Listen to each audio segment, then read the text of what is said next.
तो आज आपको सांख्यिकी स्टैटिस्टिक्स के बारे में बताता हूँ। तो सांख्यिकी की परिभाषा गणित की वह शाखा जिसके अंतर्गत संख्यात्मक आंकड़ों का व्यवस्थित अध्ययन किया जाता है सांख्यिकी कहलाता है। संख्यात्मक आंकड़े जैसे 2 4 संख्या हो सकती है, किसी की आयु हो सकती है, इस प्रकार इसको संख्यात्मक आंकड़े के उनको सही तरीके से व्यवस्थित करना सांख्यिकी में आता है। सांख्यिकी में मुख्य से माध्य, माध्यिका, बहुलक और परिसर के बारे में विस्तार से पढ़ेंगे और इसी के बारे में सवाल क्वेश्चन बनते हैं। माध्य सबसे पहले हम जिस प्रकार 1 0 0 2 3 6 8 9 7 ये इस प्रकार मान लीजिए क्वेश्चन कोई संख्या है, इसका हम सभी का आपको बता देंगे। तो माध्य, माध्यिका, बहुलक और परिसर। सबसे पहले इसमें माध्य ज्ञात करेंगे। माध्य में माध्य का मतलब एक ही है, माध्य को हम औसत कहते हैं। माध्य या औसत या एवरेज एक ही होता है। इसका सूत्र होता है सभी संख्याओं का योग, सभी संख्याओं का योग। ऊपर आ जाएगा सभी संख्याओं का योग बटा नीचे आ जाएगा संख्या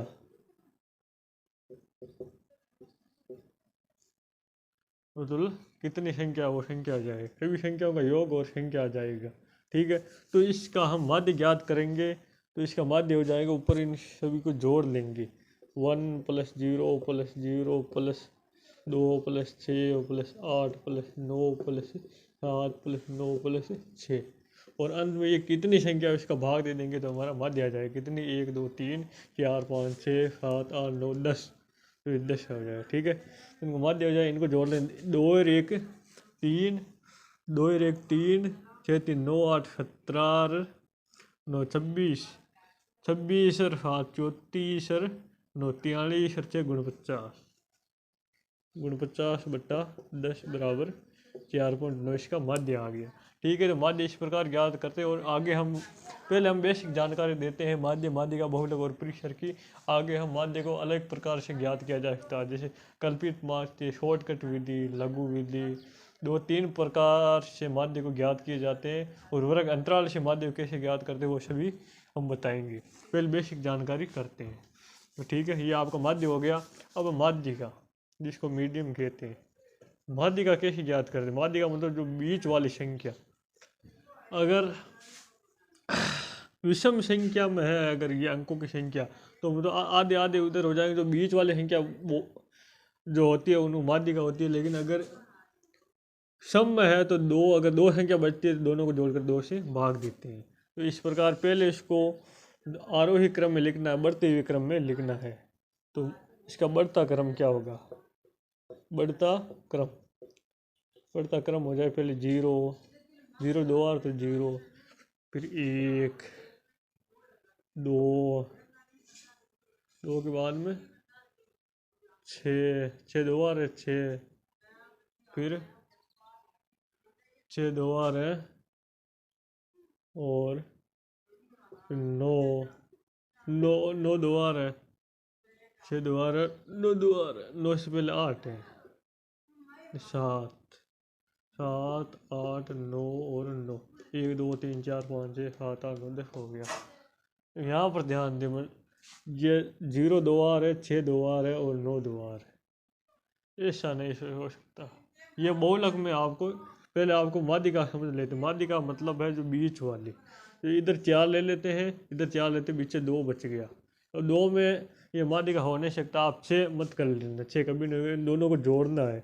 6 + 6 बटा जोड़कर 2 का भाग देना, 12 बटा 2 बराबर 6, ये 6 आपकी माध्यिका हो गई। अगर यहाँ पर 7 और 6 होता तो 7 और 6 में को जोड़कर 2 का भाग देते, वो माध्यिका होती। और अगर ये विषम अंकों में होता, मतलब ये विषम में होते, तो फिर वो बीच वाला माध्यिका हो जाएगा। ठीक है, माध्यिका आपको समझ में आ गया होगा। अब बहुलक, बहुलक के लिए हम दूसरा उदाहरण लेते। बहुलक जैसे मान लो 0 2 6 8 1 3 6 7 6 8 3 3 6 3 1 और 9, ठीक है। तो इसमें बढ़ते हुए क्रम में फिर बहुलक का मतलब है बहुलक, मतलब बहुत बार आया लक, मतलब इसमें नाम है बहुलक का मतलब बहुलक जो ज़्यादा बार आया इसको बहुलक कहते हैं। तो इनमें देखो हमने ज़्यादा बार कौन सा आया, सबसे ज़्यादा बार 0 2, मतलब 1 2 और यहाँ पर 6 मान लेते हैं, 6, ठीक है। तो 6 3 बार आया, 8 2 बार है, 6 4 बार है, ठीक है। 8 2 बार इसमें बहुलक हो जाए 6, सबसे ज़्यादा बार जो संख्या आती है वही बहुलक होता है, ठीक है। और परिसर रेंज, रेंज हमेशा है होता है सबसे, अरे रेंज जिसको परिसर बोलते हैं, परिसर सबसे अंतिम संख्या बटा सबसे, कहने का अर्थ है सबसे बड़ी संख्या, सबसे बड़ी संख्या माने सबसे छोटी संख्या, सबसे छोटी संख्या। सबसे बड़ी संख्या में सबसे छोटी संख्या घटाएंगे तो वो रेंज होता है। सबसे बड़ी संख्या इसमें 8 है और सबसे छोटी संख्या 0 8 माने 0 8 8, इसका रेंज। तो बच्चों आज सांख्य के बारे में आपको बताऊंगा। सांख्य की माध्य, माध्य में सबसे पहले समांतर माध्य ज्ञात किया जाता है। समांतर माध्य, समांतर माध्य में जो भी आंकड़े दिए उनको ऊपर जोड़कर और नीचे आंकड़ों की संख्या लिख दी जाती है, ऊपर आंकड़ों का योग बटा आंकड़ों की संख्या, इस प्रकार समांतर माध्य ज्ञात किया जाता है। जैसे मान लो ए बी और सी तीन आंकड़े हैं, उनका समांतर माध्य ज्ञात करना है तो ए प्लस बी प्लस सी बटा 3 हो जाएगा। इस प्रकार 4 है तो चारों को जोड़कर बट्टा हम 4 का भाग दे देंगे। इस प्रकार समांतर माध्य ज्ञात किया जाता है। और माध्य को 3 प्रकार से ज्ञात किया जाता है। हम माध्य को पढ़ते हैं तो माध्य को 3 ऐसी विधियां जिसके आधार पर हम ज्ञात कर सकते, चाहे अंतराल में हो, चाहे बारंबारता दी हो, चाहे किसी भी प्रकार का क्वेश्चन है, तो इससे तीनों में से कोई भी मेथड लगाकर हम इसको ज्ञात कर सकते हैं। तो सबसे पहले प्रत्यक्ष विधि, दूसरी है लघु विधि जिसको कल्पित माध्य बोलते हैं, और तीसरी है पद विचलन विधि। तो प्रत्यक्ष विधि, इसके अंदर एक्स बार इसका सूत्र होता है सिग्मा एफ एक्स बटा सिग्मा एफ। इन तीनों को मैं उदाहरण सहित आपको नीचे समझा दूंगा।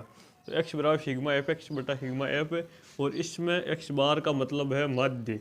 एक्स बार बराबर ए प्लस सिग्मा एफ डी बटा सिग्मा एफ। बार डी कैसे याद करते हो क्वेश्चन में बता दूंगा। और इसका सूत्र पद विचलन विधि है।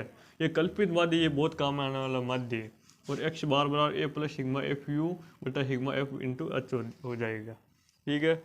और एक्स बार, प्रत्यक्ष विधि को कैसे याद करते हैं, क्वेश्चन दिया है, इसमें एक्स का मान दिया हुआ ये, बारंबारता का मान ये दिया है, इसमें एफ एक्स ज्ञात करना है, मतलब इसको गुणा करना है।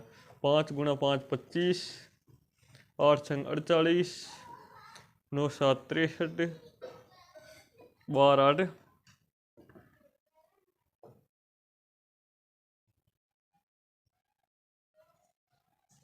96, 12 8 96, 9 संग 54, 10 6 60 और 11 चौक 44। ये सिग्मा एफ एक्स हो गया। तो इसका हम कैसे याद करते हैं, ये सिग्मा एफ एक्स जोड़ेंगे तो कितना हो जाएगा, और इधर ये सिग्मा एफ जोड़ लेंगे। ये 6 4 10, 6 4 10, 12 8 20, 9 9 6 15, 10 सर 20 30 और 15 45 हो गया। 45 सिग्मा एफ का मान 45 हो गया। सिग्मा एफ एक्स इनको जोड़ते 4 4 8 6 14, 3 17, 8 5 13 30, कुछ 0 हल्की 3 3 2 5 4 9 6 15 9 24 और 6 30 5 35 4 39 390 हो गया। तो माध्य हो जाएगा एक्स बार बराबर, हम जानते हैं प्रत्येक विधि में सिग्मा एफ एक्स बटा सिग्मा एफ। तो सिग्मा एक्स 390 और ये 45 हो जाएगा। ये 5 से कटते हैं 9 बार, और ये 5 से कटते हैं 78। 9 का भाग 78, नमन में क्या ही होते हैं, नमन 72, 8 6 बजकर 60 में 9 संग 54, 8.6 प्रत्यक्ष माध्य हो गए। इस प्रकार लघु विधि और कल्पित माध्यम में हम उदाहरण लेते हैं। इसमें दिया है x का मान 1 2 3 4 5 6 और ये बारंबारता 2 5 6 4 2 1 डिवाइड। इसमें डी कैसे ज्ञात करते हैं वो समझ लो, बहुत ज़्यादा इंपॉर्टेंट है। इसमें एक ए है वो मान लेते हैं बीच वाला ये 4, इसको हम ए मान लेते हैं, ठीक है, ए मान ले। अब x है, ये x में से ए घटाते जाना है और यहाँ लिखना है तो डी का मान आ जाएगा। तो 1 में से 4 घटेंगे -3, 2 में से 4 घटाएंगे -2, 3 में से 4 घटाएंगे -1, 4 में से 4 घटाएंगे 0, 5 में 4 घटाएंगे 1, 6 में 4 घटाएंगे 2। ये आ गया डी का मान। अब एफ और डी को गुणा करके यहाँ लिखना है, फिर इसका सिग्मा एफ डी निकालना है और सिग्मा एफ निकालना है, फिर इस क्षेत्र में मान रख देना है, ठीक है।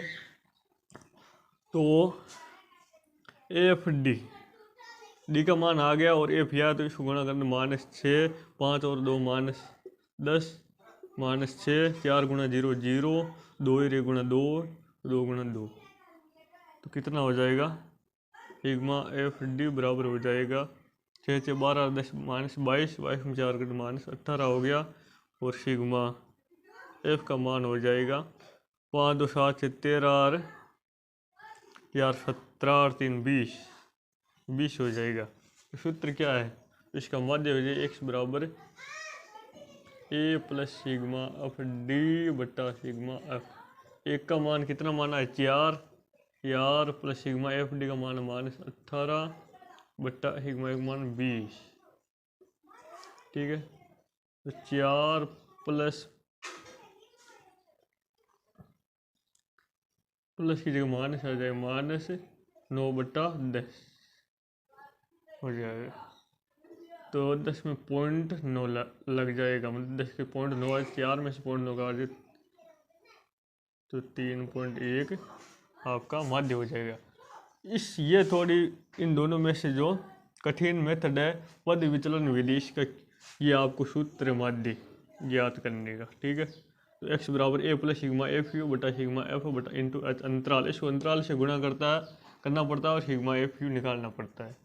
इसमें देखो u कैसे ज्ञात करते हैं, u ज्ञात करते हैं कोई बीच वाला पद a मान लेते हैं, ये मान लियो a है, इसको a मान लिया और ये x में से a घटाकर और अंतराल का भाग देना, अंतराल में 10 का अंतर है इसमें, ठीक है।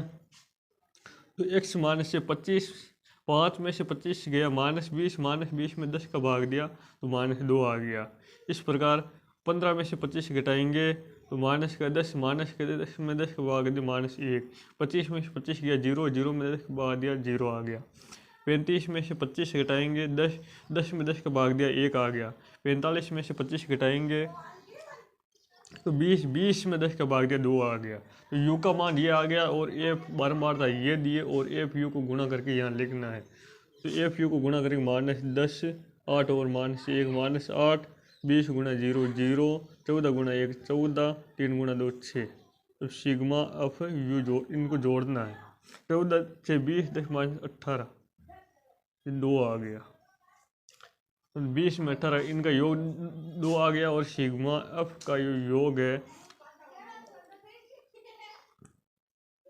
14 3 17, 8 5 13 17 और 13 हो गया 30 20 50, इसका मान 50 आ गया। तो इसमें x बार इस सूत्र में इसका मान रखते हैं, a का मान है 25 प्लस सिग्मा एफ यू 2 बटा सिग्मा 1 50 इंटू एच आ गया 10, 0 से 0 कट गया बराबर 25 प्लस 2/5 बच गया। इसको लेके निकालते हल करते हैं तो 5 और 25 गुणा 5 125 प्लस 2 बराबर 127/5। इसको हम फिर भाग देंगे तो 2 5 25 में 25.5 इसका माध्य आ जाएगा। तो इस प्रकार तीनों वीडियो को मैं विस्तार से बता दिया है, उनका सूत्र, और आपको इसको एक एक उदाहरण द्वारा समझा दिया। चलो दोस्तों, आपका हमारे चैनल यूट्यूब पर स्वागत है। आज हम सांख्यिकी का एक टॉपिक है माध्य का, उसके बारे में आपको बताएंगे। और माध्य के बारे में आपको बता चुका हूँ पिछले वीडियो में, आपको सब तीनों प्रकार की वीडियो बता चुका हूँ। अब हम आज पढ़ेंगे माध्यिका के बारे में, जो बहुत अच्छा टॉपिक है और इसमें इसका क्वेश्चन एग्जाम में पूछा जाता है।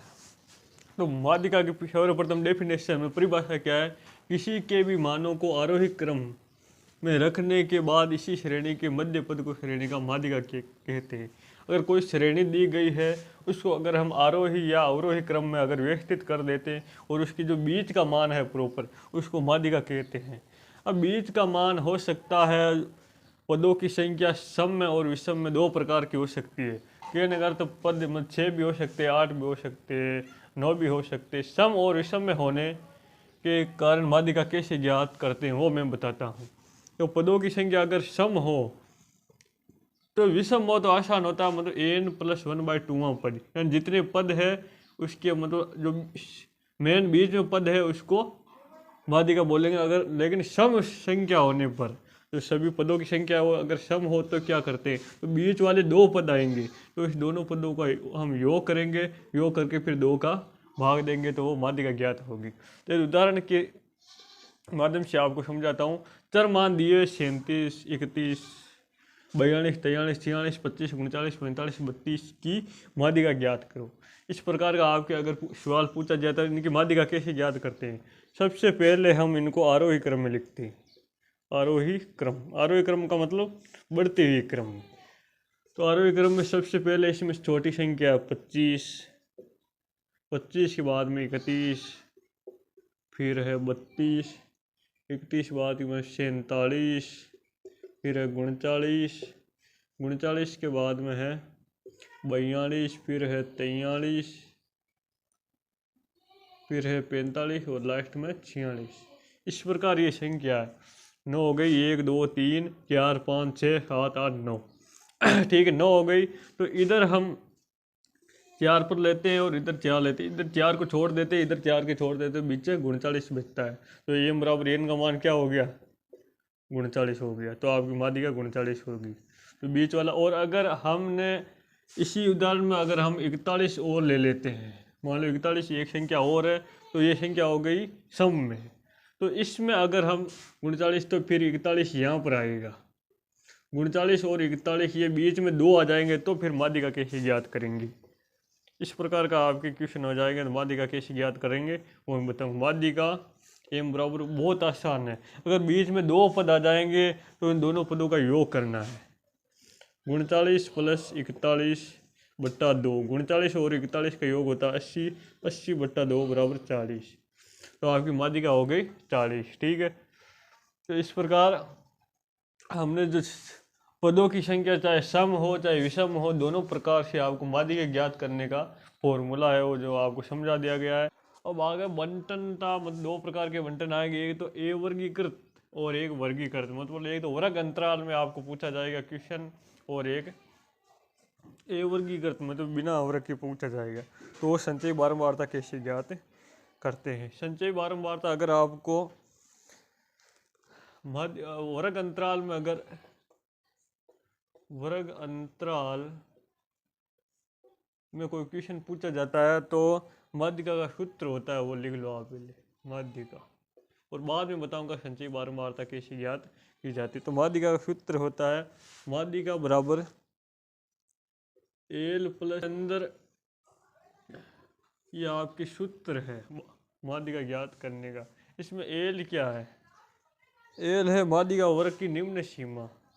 जो माध्यिका वर्ग आया है आपको, माध्यिका वर्ग की निम्न सीमा, इसको एल बोलते हैं। और एन का मान है बारंबारताओं का कुल योग,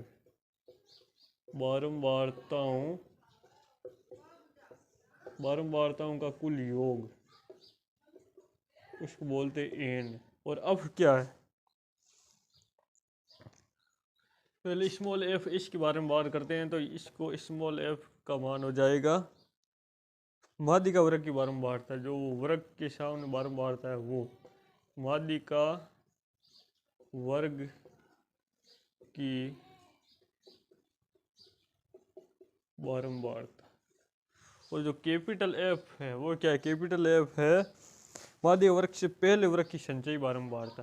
तो माध्यिका वर्ग है, इसके पहले वर्ग की संचयी बारंबारता, ये कहते हैं संचयी बारंबारता। और लास्ट में एच है, वो आ जाएगा वर्ग अंतराल। वर्ग अंतराल। तो आपको ये फॉर्मूला समझ में आ गया होगा और फॉर्मूला के अंदर जो भी चीज़ें दी गई है वो समझ में। अगर आपको वर्ग अंतराल में कोई क्वेश्चन पूछ लिया जाता है वर्ग अंतराल में, तो एल उस अंतराल की निम्न सीमा, एन सभी बारंबारताओं का कुल योग बटा में 2 करके माइनस में जो कैपिटल एफ है, जो जो वर्ग है उसकी पहली संचयी बारंबारता है, और स्मॉल एफ है वो जो वर्ग की संचयी बारंबारता है, नहीं है वर्ग की बारंबारता सिर्फ, और इंटू एच है जो वर्ग का अंतराल हो जाएगा। वर्ग की संचयी बारंबारता आप क्वेश्चन करेंगे उसमें बता देंगे कैसे ज्ञात करते हैं। तो आपका क्वेश्चन है एक्स एफ, एक्स आ जाएगा इधर, एफ आ जाएगा, एक्स एफ, एक्स क्या दिया 1 से 9 तक, 1 2 3 4 5 6 7 8 9, और बारंबार 8 10 11 16, 8 10 11 16, 8 10 11 16, 20 25 15, 20 25 15, 9 और 6, 9 और 6 ये आपकी बारंबारता दी हुई है। तो संचयी बारंबारता कैसे ज्ञात करते हैं वो आपको समझा दूँ। संचयी बारंबारता मतलब है इसमें जिस पहले तो 8 हो जाएगी, फिर 8 में 10 को जोड़ेंगे तो 18, फिर 18 में 11 को जोड़ेंगे 29, 29 में 16 को जोड़ेंगे 35, 35 में 20 को जोड़ेंगे 55, 55 में 25 को जोड़ेंगे तो 80, 80 में 15 को जोड़ेंगे 95, 95 में 9 जोड़ेंगे, 95 में 9 जोड़ेंगे तो फिर कितना हो जाएगा, नहीं जो जोड़ में गलती करती, 8 8 10 18, 18 11 29, 29 और 16 45 होती है, 29 और 16 45 हो गए, 45 में 20 जोड़ेंगे 65, 65 और 25 कितने हो गए 60 20 80 90, 90 और 15 105, 105 और 9 114, 114 और 6 120। ये इस प्रकार संचयी बारंबारता ज्ञात करते क्योंकि इसमें इसको जोड़कर लिख देते और अंत में जो संख्या होगी वो इन बारंबारताओं का योग होगा। तो इस बारंबारता का योग कितना हो रहा है 120 हो गया, और ये होगी संचयी बारंबारता। तो इसके अंदर संचयी बारंबारता एन का मान हो जाए 120, संचयी बारंबारता कौन सी हो जाएगी, मतलब 120 का आधा करेंगे मतलब 60, 60 से जस्ट बाद वाली संचयी बारंबारता, 60 के जस्ट बाद में 65 है, तो फिर 65 संचयी बारंबारता होगी। ठीक है, एक बार संचयी बारंबारता, तो फिर माध्यिका ज्ञात कैसे करेंगे, ये हो जाए एफ, सीख पहले वाली ये एफ हो जाएगा, और ये बारंबारता होगी स्मॉल एफ, और ये वर्ग दिया हुआ नहीं है इसमें, तो इसमें डायरेक्ट माध्यिका जो हो जाएगी वो हो जाएगी क्या 65 के संगत मान कौन सा है 6 नहीं है 6, तो इसके सीध में 5 है, तो 5 एम का मान जो माध्यिका हो जाएगी वो 5 हो जाएगी। ठीक है, इस प्रकार इसका जो क्वेश्चन आता है उसमें इस प्रकार माध्यिका ज्ञात की जाती है। माध्यिका 0 से 4, फिर 4 से 8, 8 से 12, 12 से 16 और 16 से 20, ये आपका जो वर्ग अंतराल है, और बारंबारता दी है, बारंबारता है 4 8 6 10, 4 8 6 10 और 2।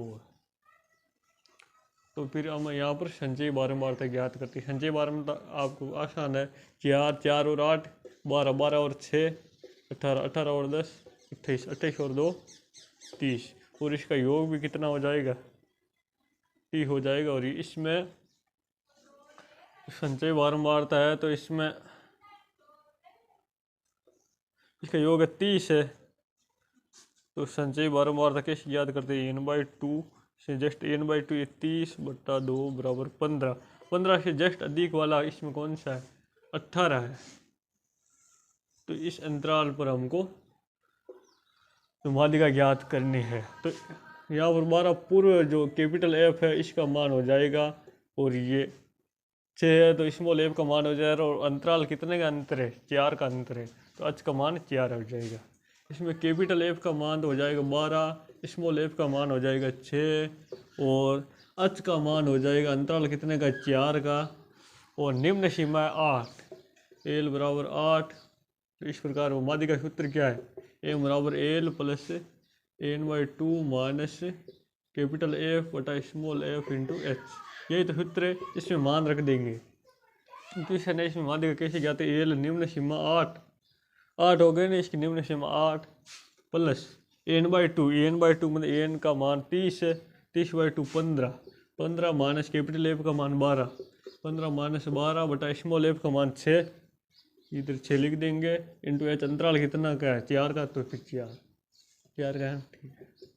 तो 8 प्लस 15 में से 12 गया, 3/6 इंटू 4 बराबर 8 प्लस 3/6 1/2 इंटू 4, 2 से 4 कटे 2 बार, तो 8 प्लस 2 बराबर 10। तो 10 इसकी माध्यिका ज्ञात हो गई। इस प्रकार माध्यिका में आपके इस प्रकार के क्वेश्चन बनते हैं जो संपूर्ण आपको बता दिया गया है, संचय बारंबारता आपने समझा दी गई है। तो इस प्रकार आप माध्यिका का चैप्टर समाप्त हो गया। हेलो दोस्तों, आपका हमारे यूट्यूब चैनल पर स्वागत है।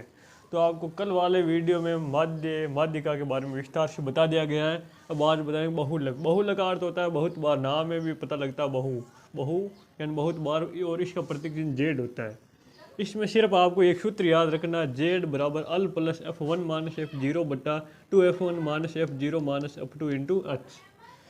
और ये क्या क्या है ये मैं आपको बता दूंगा। ये कंपटीशन में बहुत बार बहुलक का क्वेश्चन पूछा जाता है एग्जाम में। इसमें सिर्फ मेन ये सूत्र है, ये सूत्र आपको समझ में आ गया नहीं तो आप किसी भी प्रकार के क्वेश्चन को सोल्व कर सकते हो। मैं आराम से आपको उदाहरण के माध्यम से सूत्र के बारे में बता दूंगा। तो बहुलक के अंदर जेड बराबर ये क्या क्या, एफ एल क्या क्या है, तो ये इनके बारे में आपको बता दो। एल क्या, एल है जो वर्ग अंतराल आता है आपके, उसकी निम्न सीमा होगी, और F1 है जो मेन बारंबारता है वो F1 हो जाएगी। और F0 क्या है, F0 इसमें जो मेन बारंबारता है उसके पहले वाली बारंबारता, और F2 है उसके बाद वाली बारंबारता। तो ठीक है, ये आपको। और एच दिया जो वर्ग अंतराल है, जो अंतराल दिया हुआ कितने का उसको हम एच बोलते हैं। तो ये आपके सामने उदाहरण है, उदाहरण में वर्ग अंतराल दिया हुआ ये, और ये बारंबारता दी हुई है। तो इसके आधार पर हमें बहुलक ज्ञात करना है। इसमें क्या पूछा है, बहुलक जेड बराबर हमें ज्ञात करना है। तो जेड बराबर ये सूत्र है। तो इसमें हम पहले लिख लेते हैं एल क्या है। इसमें एल सबसे पहले देख लेते हैं बारंबारता क्या है। इसमें बारंबारता सबसे ज़्यादा होती है वो बारंबारता थी, इसमें 44 है, ये 44 बारंबारता होगी। तो ये अवरक अंतराल आपको लेकर इसमें बहुलक ज्ञात करना है जेड। तो इसमें एल जो निम्न सीमा है वो 40 हो गई, और जो F1 बारंबारता है वो 44 हो गई, और F0 है जो इस पहले वाले बारंबारता यानी 20 हो गई, F0 20, और F2 हो जाएगी उसके बाद वाली यानी 26, बाद वाली बारंबारता 26 हो जाएगी, और इंटू और एच हो जाएगा इसके अंतराल, इसका बीच का अंतराल कितना है 15, ये 15 हो जाएगा। इस प्रकार सूत्र में हम डायरेक्ट ये मान रख देंगे। तो इसमें अल सूत्र क्या है, L plus F1 minus F0 upon 2F1 minus F0 minus F2 into H. तो इसमें Z बराबर मान रखेंगे L का मान 40 plus F1 minus F0, F1 का मान 44 माइनस 20, 44 माइनस 20 बटा 2F1 का मान 44, 2 गुना 44 माइनस F0 का मान 20 माइनस F2 का मान 26, F2 का मान 26, और इंटू एच का मान 15, एच का मान 15 लिख दिया, ठीक है।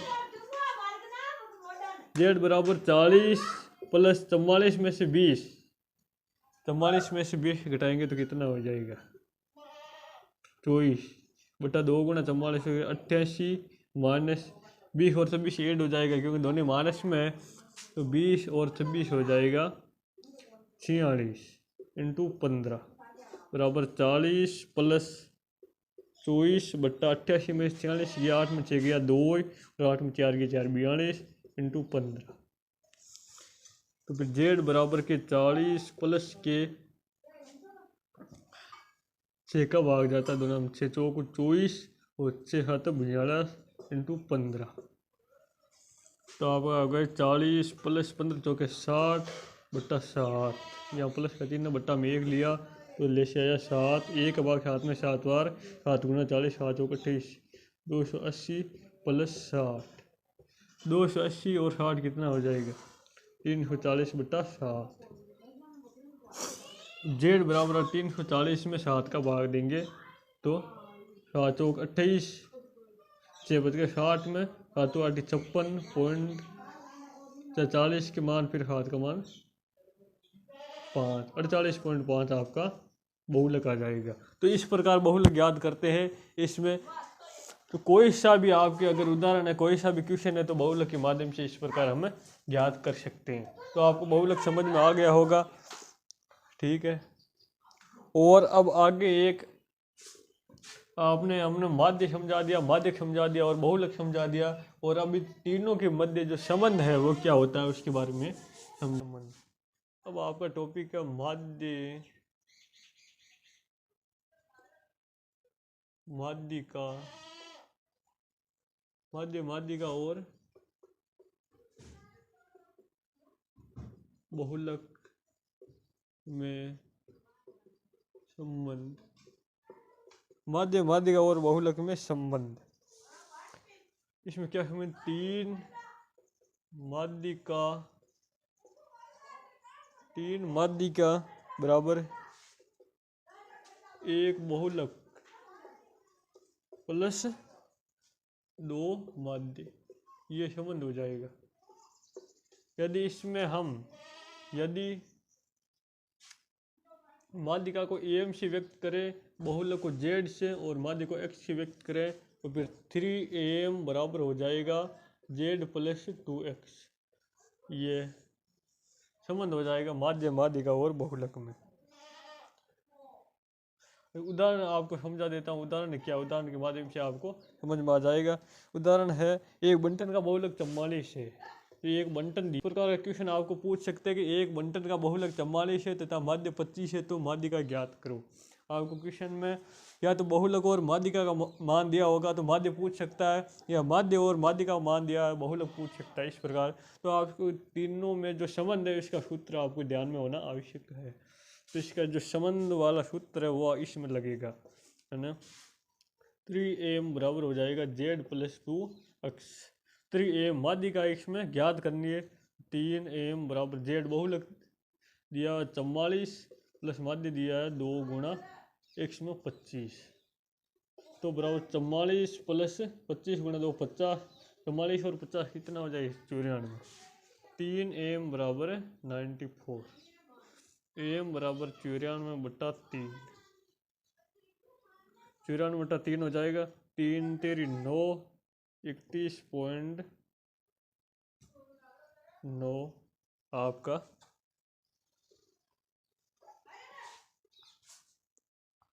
जो माध्यिका हो जाएगा। बहुलक इसमें 44 होने पर 31.9 आपकी माध्यिका हो जाएगा। इस प्रकार आपको क्वेश्चन पूछा जा सकता है। तो मैंने जो भी पढ़ाया माध्य, माध्यक, बहुलक और इस तीनों के बारे में संबंध जो आपको समझ में आ गया होगा। तो इस प्रकार सांख्यिकी का ये एक पार्ट कंप्लीट होता है और हम सांख्यिकी का अगला पार्ट है वो आपके सामने लेकर आएंगे और उसमें प्रायिकता को हम विस्तार से पढ़ाएंगे। तो आज के लिए थैंक यू, जय हिंद।